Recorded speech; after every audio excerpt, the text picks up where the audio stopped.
The ignition switch in an airplane is connected to the magnetos and has nothing to do with the master switch or the mixture. A magneto is a simple mechanical device which is turned by the engine. The rotation inside the magneto generates an electrical current which is sent to the spark plugs, igniting the fuel-air mixture in the cylinders. This is completely independent of any battery, which is how gas-powered chainsaws and lawnmowers and Piper Cubs can work even with no battery. All that is needed to keep the engine running is for the shaft to turn. This powers the magnetos and also the fuel pump. Turning the engine somehow is necessary to get the process going, then it runs on its own. On a chainsaw, this is done with a pull cord. On the Piper Cub, it's done by manually rotating the prop, and on a modern aircraft, it's started with an electric motor.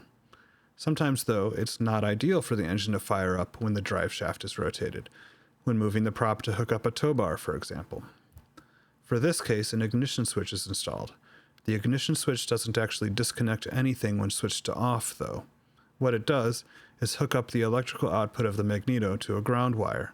The magneto still turns, electricity is still generated, and in fact it's still hooked up to the spark plug, but instead of building up to a spark, the electricity takes the path of least resistance through the ground wire, and the engine doesn't run.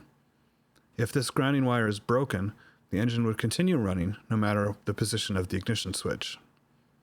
This is checked twice on a typical flight. First on the run-up ignition check, when a broken grounding wire would cause there to be no drop in power, and second before shutdown, when a quick turn of the ignition key to off should result in the engine beginning to cut.